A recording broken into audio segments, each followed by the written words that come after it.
Exactly 300 for 8. But the amount of time it's taken to finish the overs, close to 4 hours, yet again sums up like ODIs just need that turbocharge towards the end. Finish your overs on time. But 300 for 8 may look intimidating, but it isn't. Because Daryl Mitchell, if you look at it, Devon, Conway, Henry Nicholls, all hit 50s. But no one went along to ensure that they got a big score. And this score is comfortably about 10-15 runs under par. Because the pitch... I'd say more, Siddharth. Because remember, you're looking at the dew factor as well. Yeah. If you look at it, most of the batters gifted their wickets away. Mitchell missed a slot ball and he was strapped plumb in front for 84. Devon Conway played a loose stroke, dragged it back onto the stumps to be bowled by Harshit Rana for 56. Henry Nicholls chased at a slow wide one. Had he left it, it would have been a wide. But then he edged it. And looking at it, Will Young, okay, the one good ball I would say is Glenn Phillips been undone by the guile, the slow, loopy flight of Kuldeep Yadav, and he was gone. Mitchell Hay got a good ball. He got a good ball. Michael Bracewell again threw his wicket away. He tried a run. Shreyas Iyer's rocket throw ensured that he was run out. Zachary Fuchs also good delivery by Siraj. Again, they exploited the reverse swing well. They tried to bang it on the pitch a lot more. But New Zealand will be disappointed with 300 for 8. They needed to be 320, 330 in order to at least give themselves some chance against this powerful Indian lineup that bats probably till number 8. Yeah. So, thoughts, Harshit, about this innings which has taken for 3 hours and 53 minutes, by the way, to finish? My first thoughts on what I saw over the course of the last 3 hours, 53 minutes, as you say, is that they've exceeded expectations, New Zealand, over here. I'll be honest, I was looking at a lower score over here and I wasn't expecting a huge 117 run opening stand at the top as well. From this inexperienced side, if you're getting 300 runs on a batter friendly wicket, if I'm New Zealand, I'm not too disappointed perhaps. As an Indian though, I wasn't seeing these many runs being scored also. As an analyst also, if you were to ask me, I wasn't seeing these many runs being scored. And yeah, from that lens, I was a bit surprised with how the inning progression really took place. A huge partnership at the top, and that always gives you a good foundation with somebody like a Mitchell yet to come and some of the other batters. Yes, Phillips didn't have a good time there, and Will Young as well, somebody who's in form for them, been in form, one of the key guys, also not scoring a lot. Even then, if you somehow get to 300 runs, 300 runs in ODI cricket are a lot of runs. Let's not forget, you need a one good burst from one of the bowlers, and perhaps there is a contest on as well, even on a batter friendly wicket. So these aren't 2 less runs for that matter. Yeah, I mean, see, it has given them a chance. Let's make it. But then see, look at showing the nature of dismissal. Look at it. That wide delivery, Nicholls will be wondering, why did I have to play it? But again, remember, see, you look at who are your major contributors in the New Zealand team. Conway, Nicholls, Mitchell. All have come to India in the past and they have done pretty well. I mean, Conway also has got a good record here. Nicholls, not so much, but then he's been in around the New Zealand team for a very long time. Mitchell, as we all know, with that 200s that he hit in the World Cup, both came against India in Dharamshala and Mumbai. That is why he was expected, and heading into this also, he was in top form, Daryl Mitchell, into the series. So that's why it's a good thing that all the experienced guys who've been to India have contributed. They knew the nature of this new wicket that was there in Kotambi. But again, the problem is, why I say it was 20 runs under par is because of the simple fact of the way how they threw their wickets away. I mean, look at Nicholls. I mean, 62 of 89, a partnership of over 100. He should have capitalized, left it, shown a bit more discipline. If it would have been a wide, he could have carried on the innings. But look at it. 56, 62, 84 on a wicket that isn't doing much. And you had already got a 117 run stand. New Zealand will be very, very disappointed by that. So that is why I feel that if the wicket had something to do with it, I would say, okay, then New Zealand have got a rather competitive score. But here, looking at the nature of this wicket, Agreed. I wasn't surprised that the experienced guys would score. That's why you saw Mitchell, Conway and Phillips and Nicholls, score. Only Glenn Phillips was undone by a good delivery, and so was Will Young to a certain The extent. proof lies in the first half of this scorecard. Yeah. This is New Zealand innings. If anyone wanted to understand how good a batting surface this is, you saw 3 out of the top 4 batters get 50s. Yes. And at a rather comfortable sort of a rate as well. There's a batter who finished at 119 strike rate, the other at 90, the other at and the last one at 84 approximately. That tells you there was no real discomfort for the batters right at the top. New ball was coming nicely onto the bat. I felt the Indian bowlers, and just now shifting focus to the Indian bowling now, I felt at the start, yes, good partnership, good strokes we saw when the ball was there to be punished. I just felt, Siddhar, I don't know, want to know from you if you saw it the same way. I found the Indian bowlers, particularly fast bowlers, a little guilty of bowling too many short deliveries. There were too many short deliveries which were getting pulled comfortably. There was maybe once, I think, that one of the batters was taken by surprise, but otherwise nothing really to be, and I was just expecting the ball to be bowled in more challenging areas, but there was this thing that every over I was seeing a couple of short balls which were comfortably being pulled away. They not only overdid it in the starting, they overdid it even in the end. I mean, look at that over that Prasidh Krishna bowled to Daryl Mitchell. Short, he was waiting, he hit it. Too full, too slow, hit it for 6. Again a short ball, pulled it fine. Then he decided, okay, I'll get a bit of reverse swing going, and then he got the right length. The problem, that is where it was. I mean, the Indian bowlers tried too much experimentation on this new wicket. Look at it. I mean, even Harshit Rana, every time you're wondering, when was that one bouncer? You felt he bowled a lot more short balls. And that is why, look at it, the best economy out of all is Mohammad Siraj. 8 overs, 2 for 40. Because he also kind of was guilty of bowling a bit too short, but then he course corrected with the experience that he had. And that's why I found it over excessive in the death overs, where it became too predictable. And India's bowlers, I mean, they had to really work hard to get the breakthroughs because the pitch was offering them nothing. This was a placid shirt front. That is why 300 for 8, India only wondering, okay, thank God it's only 300. Looking at the start that New Zealand got, they should have eyed 330, 340. Easily. The wicket, and they lost wickets at crucial intervals also. I mean, after those 14 runs, if Daryl Mitchell had hung on, he could have gotten them past 315. Bracewell falling at that run out ensured that 20-25 runs couldn't come. Because Bracewell has done well against India in the past. I mean, so many people are looking at it. That 140 or 78 that he hit in Hyderabad, he almost got New Zealand over the line in that particular game. So, it is not going to be easy for New Zealand to defend this, considering that, okay, conditions in Baroda are not that chilly. It's cool, it's pleasant. You saw people turn up to the stadium wearing half-sleeve t-shirts. It's not that cold in Baroda, Mumbai, that side. It is chill. I will say it is about 14, 15 degrees, 15, 16 degrees. That's hardly any kind of chill for that matter. So, yeah, people will find it very pleasant. That's why the dew could be a bit 50-50 for me in Baroda. You don't know how this this pitch will also respond, because see, it's a closed stadium. Only 1 or 2 parts is like rather open. That's why it won't be windy. So yes, if there is no wind, dew will come. That's the thing. So that is why India's bowlers course corrected. But then if you look at it, some deliveries, they got off short deliveries.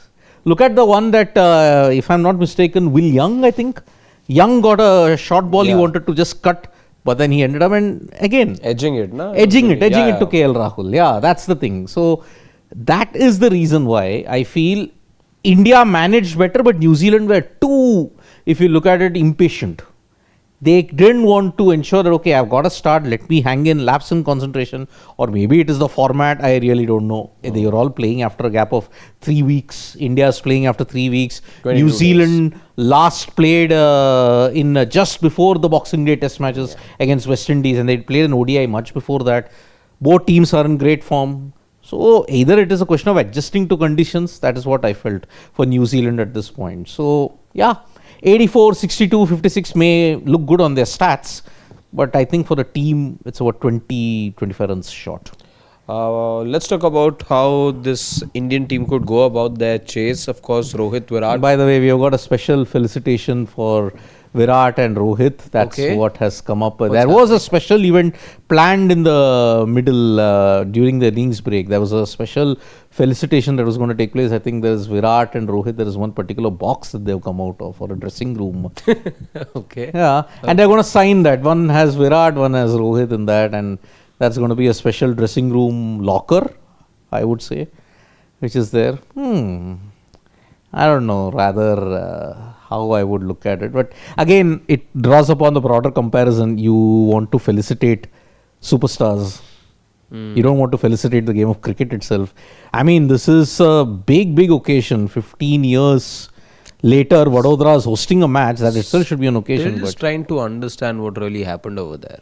what was that box? What was that locker room? Yeah. I think it was a locker room, this thing that had come. Yeah, so. like a replica, huh? Yeah, like a replica, yeah. But what was it for? I really don't understand. So, yeah, I mean, all these kind of functions, whenever it is coming to the Indian team, when it comes to the BCCI and all those things, I've stopped taking it seriously. After what I saw in Sydney. What do you And see in Sydney? I mean, look at the way how the audiences were in proper decorum. I mean, imagine if Indian fans came to the pitch, there would be no grass left on the outfield. There would have been litters, there would have been a lot of garbage that would have been there, and they would have mobbed the players. The players would have felt unsafe. I saw Virat Kohli visibly and kind of like, oh, where have I landed myself when he tried for those selfies in Vadodara at that point. So, all these functions, as I said, India and BCCI are just putting on a sham that they care about the game. India doesn't care about the game. It's all about minting the revenue. That's it. So, who mints the revenue better? Show your star icon players. Show Virat and Rohit in front and add Virat and Rohit in everything. That's it. You've minted revenue enough. You've minted broadcast revenue enough. That's how it is. But then, yeah, go down a bit. Let's have a word about the Indian bowling, because you saw 6 wickets come from the Pacers. You saw one run out, and then you saw Kuldeep Yadav take the lone wicket. But only one bowler bowled his entire quota of overs. That was Harshit Rana. Washington Sundar bowled only 5 overs, but we all know that this is the role that Washington Sundar will play in the team. Agreed. Because he will never bowl his quota of overs. He's there only as a batter who can bowl. Yeah. Prasidh kind of started well, but then he leaked runs towards the end. Yeah, and that has ruined his figures. This is something we've talked about Prasidh Krishna in the past as well. Yeah. You know, he will always produce a wicket-taking delivery here and there. That delivery to K, right? What was his name? I mean, Clark. Or, Mitchell Hay. Mitchell Hay. Mitchell Hay, yeah. Mitchell Hay. Yeah, that was a good ball. Yeah, that was an absolute ripper. And most batters are getting out to that, given the deviation that he managed to get off the deck. Yeah. So we know with Prasidh Krishna, he is always going to produce those wicket-taking deliveries, but those wicket-taking deliveries at times have a huge opportunity cost in runs. Yeah. And that is something that he needs to plug. The flow of runs that happens when he's bowling is something that today was not awfully bad. We've seen worse days for Prasidh Krishna. I mean, Vizag, look at how he bounced back after getting hit for, I think, 27 runs in 2 overs. But then he bounced back well after that. Yeah. So there's work to be done. Prasidh Krishna, it remains like the same story for him. I would have been happy if the economy was closer to 6 and less than 6, of course, is ideal. But you don't always manage to register those kind of numbers. Yeah, but happy with the fact that he could pick those couple of wickets, and this doesn't damage his confidence. It doesn't do him a world of good. It doesn't change, in my view, his perspective.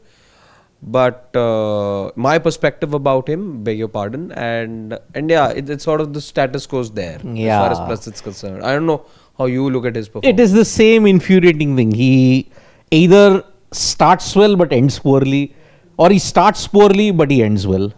That is the way I look at it. So that is why, see, 2 for 60 for Prasidh, bowled well in patches, but then conceded far too many. He became very predictable. I mean, the over that I saw to Mitchell was a very alarming thing.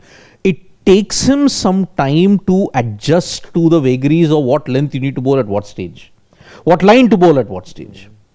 Too short, too full, pummeled for 14 runs in 3.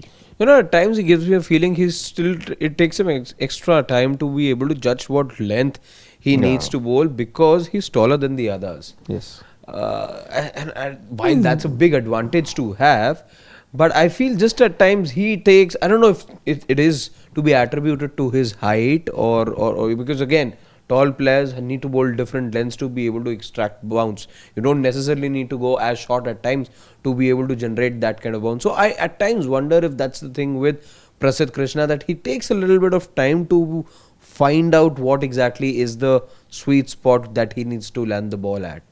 It does. I mean, that's why, as I said, he either starts well, ends poorly, or starts poorly, ends well. There is no in-between ground, wherein you'll have that metronomical line and length immediately at the outside, wherein you will tie the batters for runs or you will get the wickets at the right time. But then today, he got he got Mitchell when he had to ensure that they didn't score more than 20-30 runs in one go. Yeah. So that's why I think it is kind of part redemption, but still, it's the same Prasidh that hasn't answered or silenced a lot of the critics at this point. But a good comeback for Mohammad Siraj though. 2 for 40 in 8 overs. He looked the part.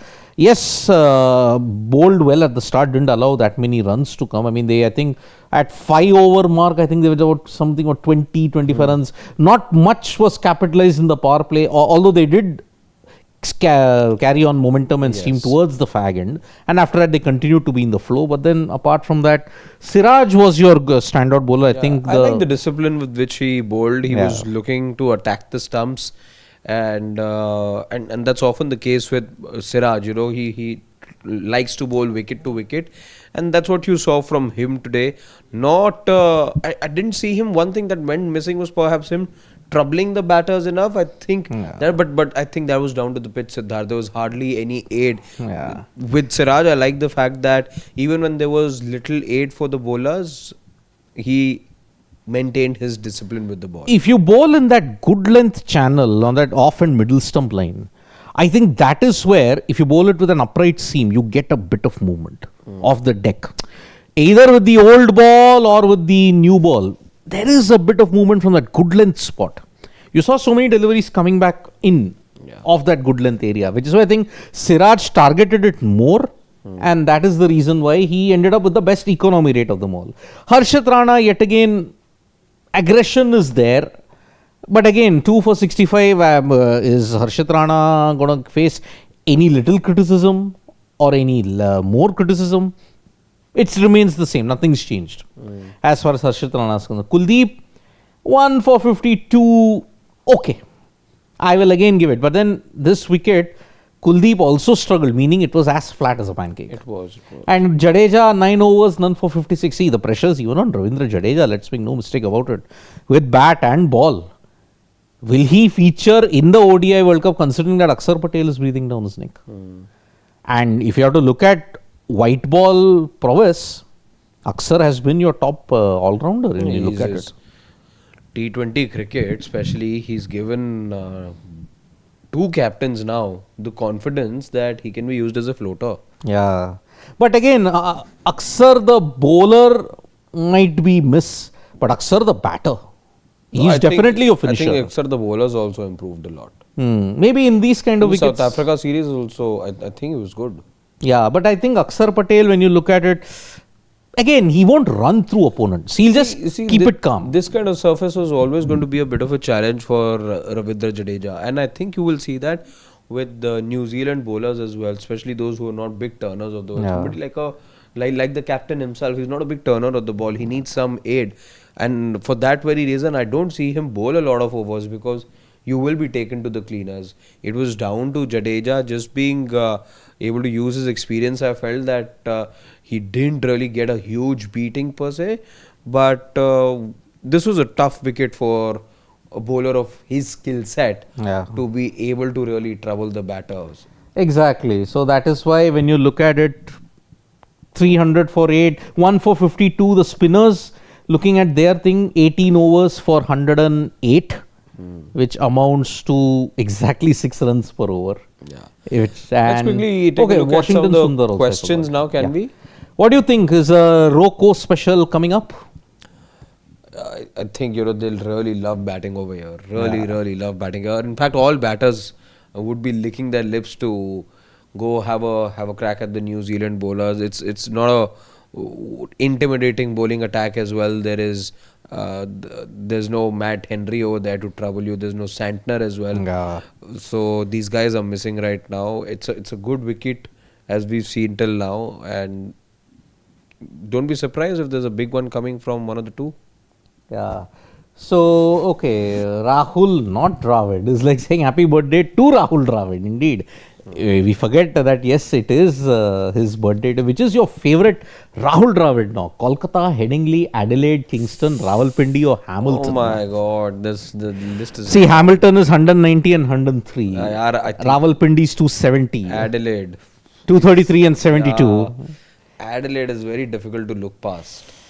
That's a good one. Even Kolkata, for that matter. I was going to say Kolkata. That's my favorite because there the circumstances against him was really bad. He was in poor form. He was demoted. He was staring down the barrel. But then he and Lakshman had that iconic 376 run partnership. Even Rawalpindi. Rawalpindi, yeah, he came in when Sehwag fell in the first over and deflated Pakistan totally. Leeds, I mean, why not? Yeah? Headingley on a green top and overcast conditions, 148 of the finest runs to allow Tendulkar 193 and Ganguly 128. So, I'll go with Kolkata. I think I'm going Adelaide. Yeah, so that is the thing in that sense. And they will play 2027 up here. Just go up here. Piyush Nandre, what is he saying? I think Virat is fit enough to play 2031 World Cup and don't do this felicitation. They will play 2027 World Cup. That is what he's urging. But what does a felicitation got to do with... see, it is in Indian cricket, there is no sign. There is absolutely no sign that if you do a felicitation, people retire. Don't ever take that into face value. This remember means a lot.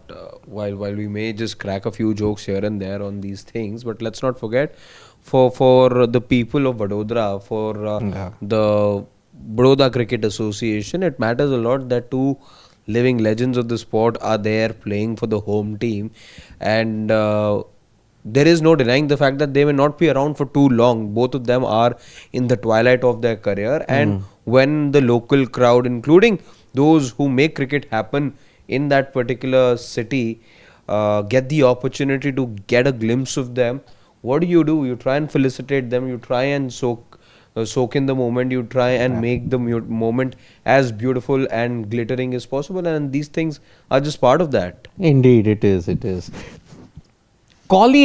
2459 is saying, this is scaring me. Imagine this bowling performance against a Travis Head. We are becoming England in the Ashes.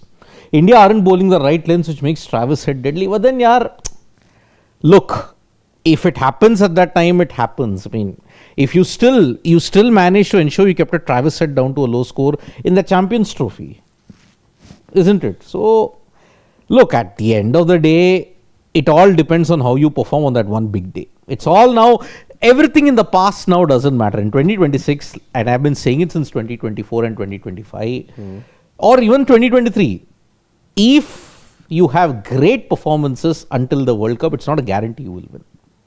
Australia had two poor series in 21 and 23, yet they won both those World Cups.